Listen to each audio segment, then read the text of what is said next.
What is going on, guys? Happy Wednesday. Thank God it's not Tuesday. Absolute shit show yesterday. Let's just take our lumps here. August has not been kind. The games have been extremely weird. I've been following a lot of other, people that handicap baseball, and it's just an absolute shit show right now, trying to pick money lines and shit. Props are doing okay, but yeah, let's just get into this. Let's take our lumps here. So down almost 5 units yesterday. Fucking sweet. Washington, San Francisco. San Francisco, we had them under 9. They scored 4 in the first, and then only scored 1 the rest of the game. Nats scored 9. New York Mets, Colorado. It's our only win. Ended up being 6-3. We were on Colorado. They won. Everything else was a big fat L. So hell yeah. Let's see. We did almost hit our upset parlay. That was painful. Colorado won. Red Sox won. Milwaukee stomped the Braves. And then the Rangers were getting no hit through 2 outs in the 9th inning. And then Corey Seager hit a home run just to spoil it. We still took the L there. So it is what it is. Baltimore was disappointing. Seattle disappointing. Just really bad there. We went 5-9 on the teams. Just really sucked. The A's finally lost to the White Sox. White Sox broke their 21-game losing streak. Pretty sweet. Props we did pretty good. We went 5-2 on the props, and then Nerfies we went 2-1. So, whew, okay. And if we look at our tracking, like I said, August has been really bad. We're down close to 10 units, cutting into the profit for sure. So we've got to right the ship today. So we're gonna do things a little bit different today. A little different. All right, first game. This is one of the double headers. So we've got the Diamondbacks and the Guardians, and we've got the Angels and the Yankees both playing double headers today. Game 1 of this one, we've got Brandon Pfaadt going up against Ben Lively. Pretty good pitching matchup. Pfaadt certainly weaker when he is away. Lively's been extremely good home. So I like the Guardians here in Game 1. It's a tough one. Not one that I necessarily love, but I got to go Guardians here. I am a little worried about the Diamondbacks. I mean, they've been hitting pretty well, but if we look over the past week, runners in scoring position, we're seeing a noticeable dip, whereas Cleveland is going the other way. That said, I don't love the pitch split mix for Lively. Diamondbacks are 5th in the past 30 days against fastballs against right-handed pitchers. That's his main pitch. This guy is essentially a 2-pitch pitcher. So I am a little worried about that. Batting splits, he tends to be stronger against lefties, so I think that's an advantage just because a lot of the D-backs power is from the left side. And then Pfaadt kind of conversely is weaker against lefties, whereas the Guardians' pop is more from the left-handed side. So give me the Guardians in that one. But you could look at the over 7.5. The only thing I don't like about this game is the winds blowing at 16 miles an hour in. And they had a lot of powerful storms there last night, tornadoes. It was a shit show in Cleveland. But, we saw the same type of wind in the Cubs game last night. Didn't stop the Cubs from hitting home runs and really getting the job done. So I'll stick with that. All right, Twins Cubs. Joe Ryan going up against Javier Assad. I say he's been ass, but lately he's been really good. Sa's been rocking a 2.20 home ERA. Last couple games have been super solid. We're seeing another 12-mile-an-hour wind. I mean, I would lean towards the over, especially after last night. I would lean more towards the Cubs at plus money here. Joe Ryan, I'm not in love with Joe Ryan. He throws a very hittable fastball. So I wouldn't be shocked if the Cubs jump all over him and score some runs. One of the leans I was looking at is the team total for the Cubs is only 2.5. So it's at minus 154. So one of the plays almost made the card, but I'll have that included in there. But not a game I'm gonna bet. Honestly, I won't have anything on this one. All right, Astros Rangers. We got Yusei Kikuchi going up against Jose Urena. Now the Rangers don't have a pitcher listed. I believe it's going to be Urena, but my pick on this is really based on Urena. If it's not Urena, I might lean towards the Rangers depending on who's pitching. But if we look at Urena, he pitched against the Astros on July 12th, 1 inning, 3 hits, 3 earned runs, 0 Ks. This guy is a spot starter, so typically pitches out of the pen. He's okay out of the pen, but this guy's pitched 6 games against the Astros. He's 0-3 with a 7.02 ERA. August 2nd, he pitched against them, so 5 days ago.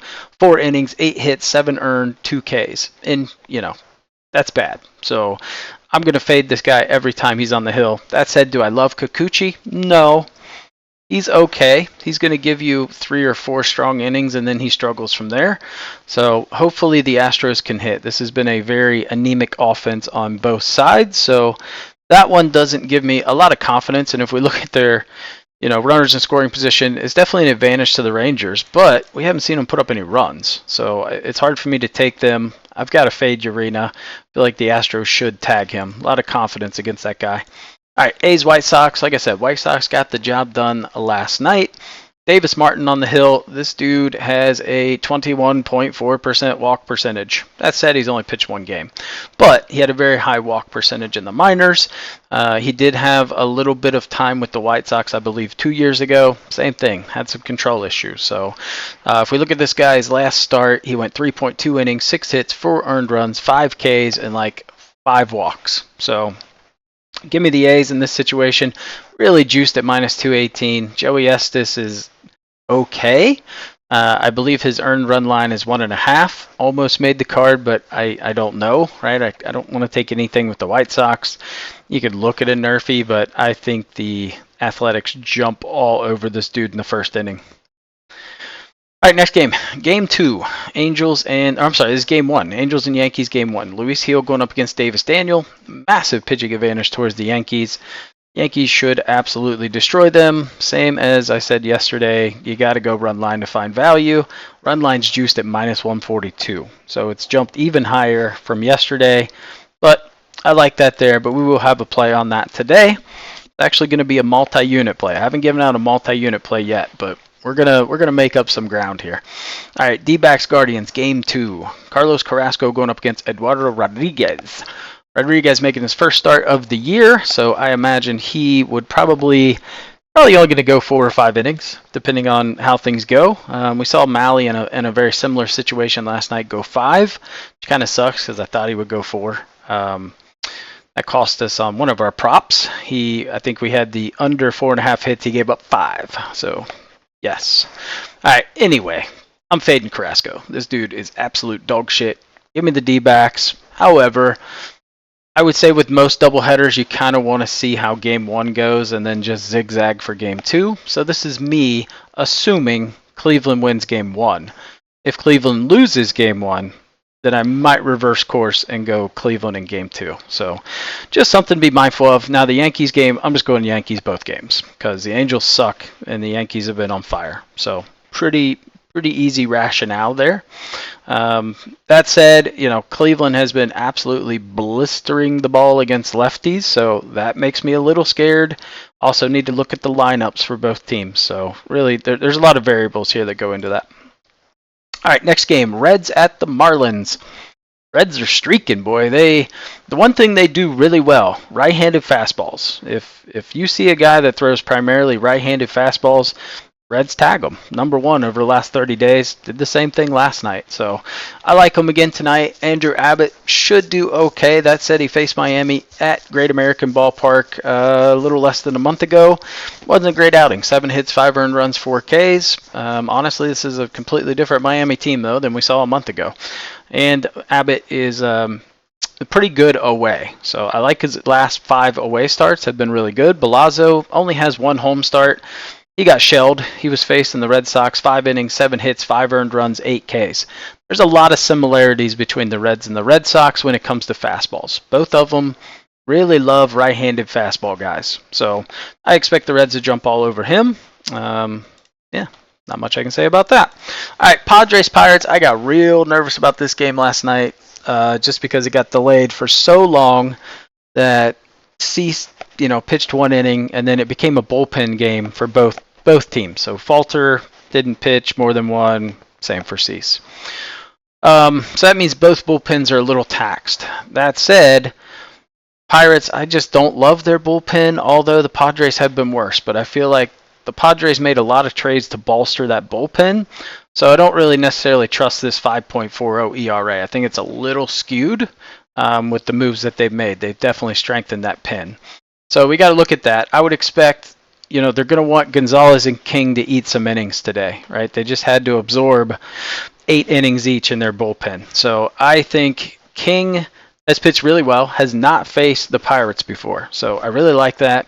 He's only given up 6 earned run in his last 5 starts. Gonzalez, this dude throws a 90-mile-an-hour fastball, 86-mile-per-hour cutter, and 80-mile-per-hour changeup. This guy just is basically batting practice. Now, where he excels is against lefties, right? If we look at his mix, right, he's a junk ball guy, and he's got a lot of movement on his fastball. Really helps him to lefties because it works away from him. Now, to righties, opposite story. It ends up being BP. And if we look at this Padres lineup, they got 6 right-handed hitters. 5 of them are pretty damn good. So I expect them to put an absolute beat down on this guy, and I think they're going to leave him out there to languish, very similar to what the Braves did last night with Elder. They just left him out there to die. I think we could see a similar situation today. I expect King to have a really good outing today. All right, Giants and Nationals. Wow, that game sucked last night. Blake Snell, man, he has really been returned to form. Let's see how he does coming off the no-no. But if we look at Jake Irvin, kind of they're polar opposites, right? Last 5 starts, Irvin has given up 20 earned runs. The last 5 starts, Snell has given up 2. So, and that was in 1 outing. So he's had 4 starts, 4 of his last 5 where he's not given up an earned run. If you look at the Nats batting splits over the last 7 days against lefties, very heavily skewed because they absolutely raped Jordan Montgomery. Like, he probably is in therapy over that shit. So it's a little skewed. I don't trust a lot of it. If we look at their splits for lefties, so left-handed pitchers versus the Nats, 5 of the last 8 have not given up an earned run. So like I said, very, very heavily skewed to 2 bad outings from 2 really shitty left-handed pitchers. But the better pitchers have absolutely dominated them. So I look for Snell to have a good day. You can look at his first 5. It was something I looked at. You can take Giants first 5 at -160.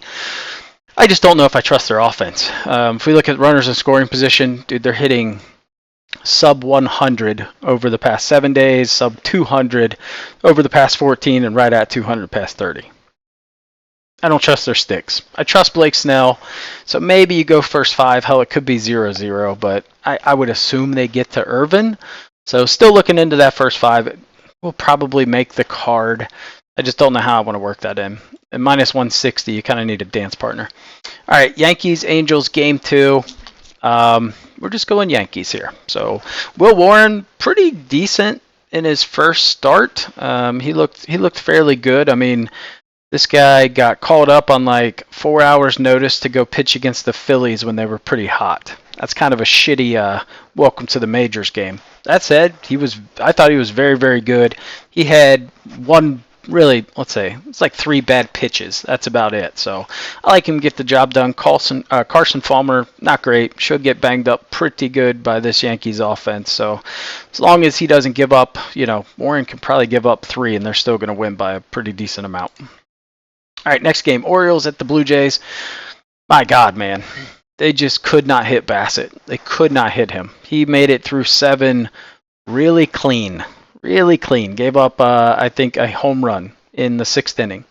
I know it was the 6th because we had Orioles first 5 -0.5. So, and that ended up being 0-0. Anyway, bullpen game for the Blue Jays. Their bullpen is not good. That said, Orioles bullpen ain't much better. I don't necessarily trust Rogers a shit ton. He's only made 1 start versus Toronto in 2021. It was okay. So I haven't seen him in a while. But if we look at Francis, he has seen the Orioles. Didn't go amazing. 5.2 innings, 6 hits, 3 earned runs, 2 Ks. That said, I remember that game. That was essentially a 3-run home run, if I remember right, was really how they got their run. So they were tagging him pretty good. They just kept hitting it right at everybody. So numbers don't necessarily reflect how he actually pitched. He did get rocked pretty good. So I think the Orioles bounce back today, should score some runs. So I like them. If you don't really like that, I think the over is going to be a fairly safe bet. I think Rodgers should give up 2 to 3. That's about what he gives up. So look at that. Should happen. That said, even after struggling to hit last night, the Orioles still 345 with runners in scoring position. But the Blue Jays have been super, super hot. But their bullpen is just so shit. I just don't see an avenue where the Orioles don't get to them.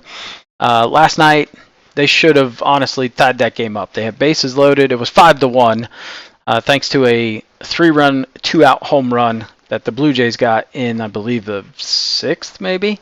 So 5-1, bases loaded. They ended up walking in a run, so it's 5-2. And then the next two guys, they pinch hit for Jackson Holliday and some other dude. I can't remember his name. Both those guys struck out. I was like, come on, man. Then they pitch hit again, and the dude hit like a weak ground ball. So I didn't like the managerial style there in that game. All right, Braves Brewers. Last night, the Brewers just absolutely dominated the Braves. I was on the under 9. The Brewers just took care of that. They were like, fuck it, we'll just score all the runs. They were tagging Elder. I mean, this dude was just, he looked terrible. I watched the first 7 innings of that game, and it was a nightmare to watch. Little different story today. Chris Sale on the mound going up against Freddie Peralta. Peralta, okay, versus the Braves. He's 3-2 with a 4.19 ERA with 41 Ks in 7 games. That said, 6 of those games have been in Milwaukee. The one game that was in Atlanta, he got absolutely rocked. So I love the Braves to bounce back today. There's a statistic out there that says if teams lose by double digits, the next day they're like, it's a ridiculously high favorite. It's like 60-some%. Don't quote me on that specifically, but ridiculously high number that they bounce back and win. And you've got Chris Sale on the mound, who's given up 2 earned runs or less in his last 9 starts. I never trust Freddie Peralta. This guy, he's just not great. That said, we got to see the Braves hit. Same story, different day. Can the Braves hit, right? They got Michael Harris coming back in a couple of weeks, but that's not going to make a massive difference. I just don't think the Brewers touch Sale. You know, last time in Milwaukee, they did early. They got 2 runs off of him in the first inning. They were just kind of sitting dead red on the fastball and tagging it. But after that, they didn't touch him the rest of the game. I think at home, he has a good game. So give me the Braves to bounce back today. All right, next game, Rays at the Cardinals. Rays came out early off Sonny Gray, put up 2 on the board right away. And then I believe in the bottom of the 2nd, the Cardinals scored 4. And that was it. That was it for the rest of the game. Bottom of the 9th, or top of the 9th, they had runners on 1st and 2nd, them being the Rays, and ended up scoring 1 run, so it ended up being a 4-3 game, but that was pretty sweaty. Today you got Taj Bradley going up against Eric Fedde, so 2 pretty good pitchers. That's why we see this line at 7.5. Bradley got absolutely, well, I won't say absolutely, but for Taj Bradley, he got rocked. Giving up 4 earned runs for him is getting rocked. This guy had given up like 0 or 1 earned run with like 7, 8 starts in a row. So we'll see how he bounces back today. He is definitely weaker on the road than he is at home. That said, Fedde's first start for the Cardinals did not go well against the Cubs. He gave up, let's see, I think he gave up 1 in the first. He gave up a 3-run home run in like the 5th. So wasn't a great outing for him. They ended up losing that game. If we look at Fedde, he did face Tampa Bay on April 28th. Had a beautiful outing. Went into 9th inning, almost pitched a complete game. 7 hits, 2 earned runs, 9 Ks. I don't love Fedde, man. I don't like the way he's looking right now. There's such a huge disparity here in pitching. Bradley's just a better pitcher. We look at the split. St. Louis has 4 right-handed hitters in the lineup. Fedde almost a 300 average to righties. And if we look at Tampa Bay, if we look at St. Louis, they've got 4 lefties in the lineup, which is Bradley's weaker side.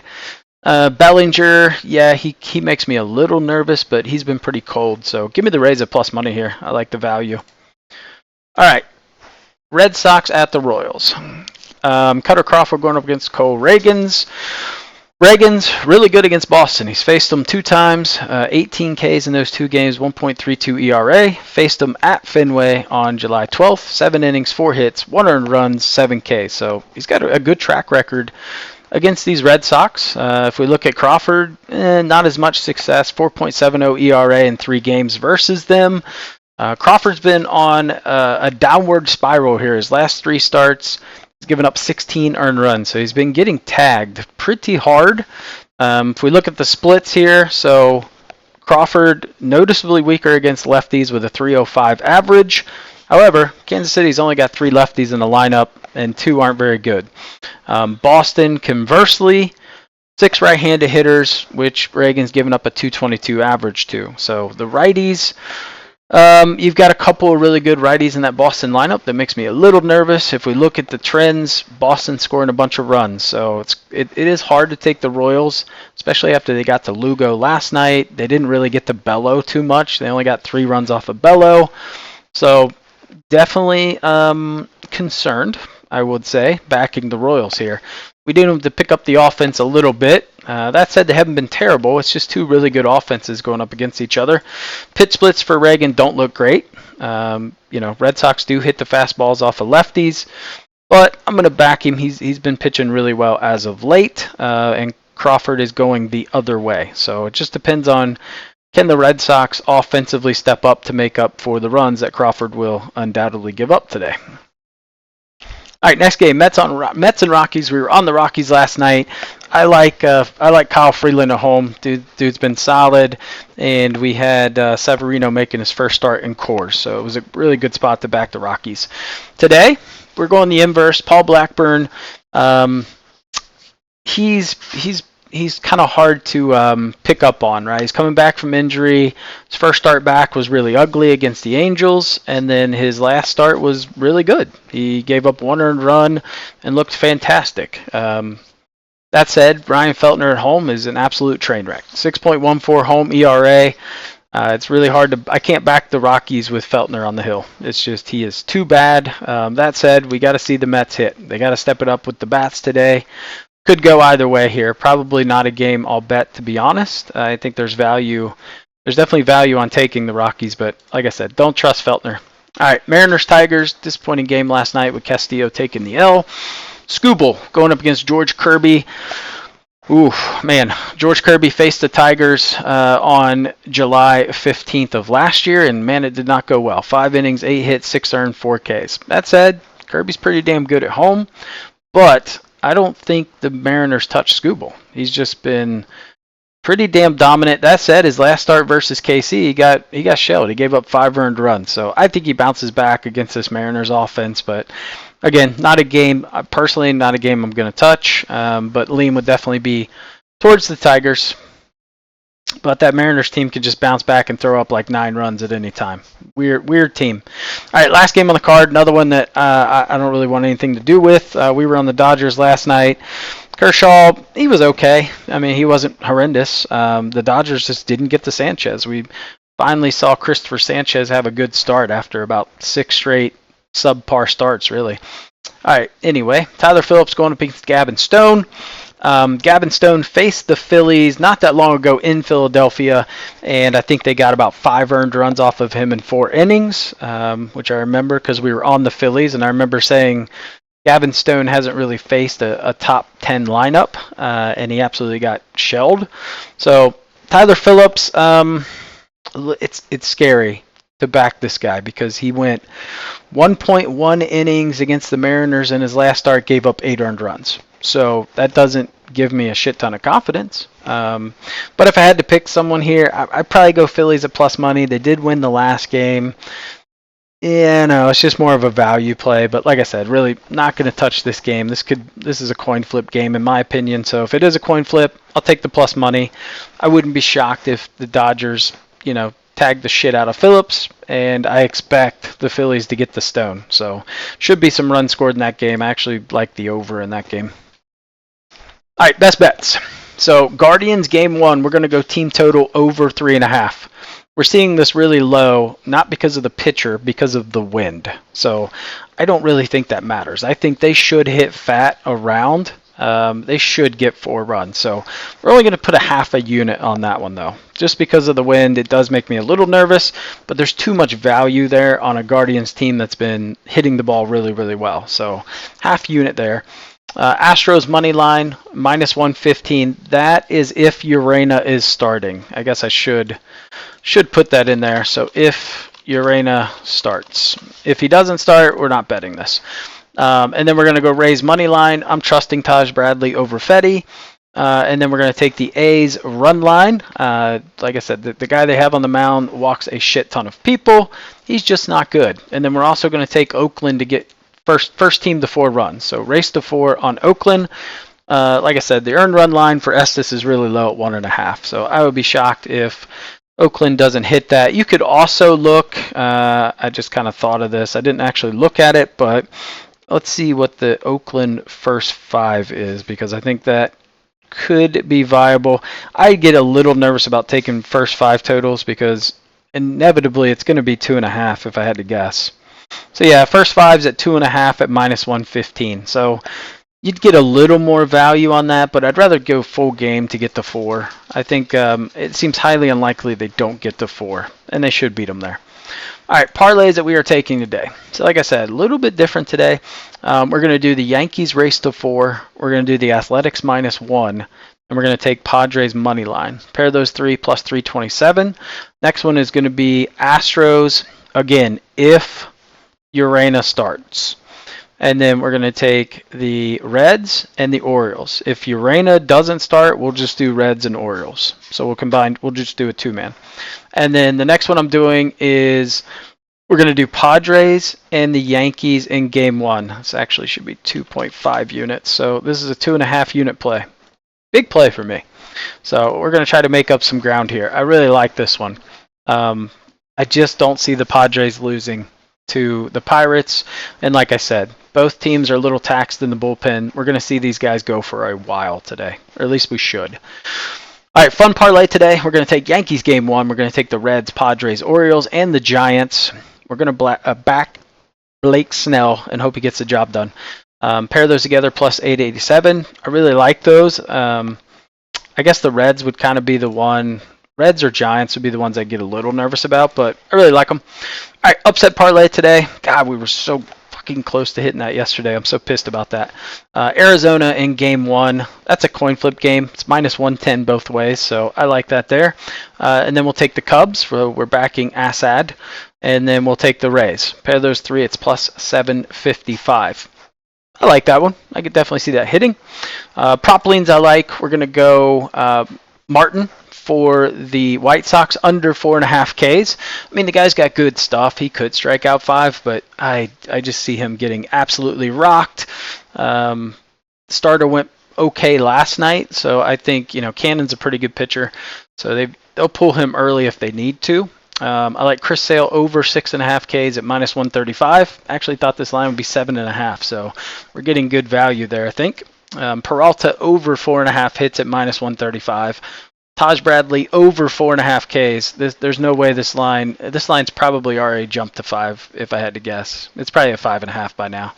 This is at -190, so really juiced, but my God, this guy hits this line almost every single time. Bradley under 2.5 earned runs at -160. George Kirby under 6.5 Ks at -135. And then Cutter Crawford over 3.5 Ks at -140. This line kind of tells you all you need to know about how the books feel Crawford is going to do. I'll be honest, he's gone over this line in 14 of his last 15 and like 24 of his last 30. So he's got a huge hit rate on this. It's crazy that it's not 4.5. So that kind of tells you something there. All right, Nerfies I like. Milwaukee and Atlanta, Minnesota, Chicago, San Diego Padres, and Pittsburgh, Giants, and the Nats, and the Tigers at the Mariners. Juice to -185. That's probably the highest I've ever seen a Nerfie. So there's not a ton of value there. So if you're going to scrape one, obviously scrape the 185. And then other leans. So these didn't make the card yet. Still kind of looking into them, but just things I'm leaning towards. Giants first 5. Cleveland first 5 over 1.5 in game 1. Cubs team total over 2.5. That is really, really low. Again, it has to do with the wind blowing in. Arizona game 2 first 5. Blah, blah, blah. You can read the list yourself. Tigers team total over 2.5. I like that one a lot, actually, but that's in Seattle, so runs can be a little hard to come by at times. So that's what I'm looking at today. Like I said, hopefully we have a good bounce back day. We're doing some things a little different with unit sizing. I think we'll probably continue to do that over the next couple days just to get some value back, right? Where we see some really good edges, we'll kind of hammer those a little harder. But if you made it this far, give the video a thumbs up. If you haven't yet, subscribe to the channel, blah, blah, blah. And I will catch you guys on the video tomorrow after we win like 6 units. Fingers crossed.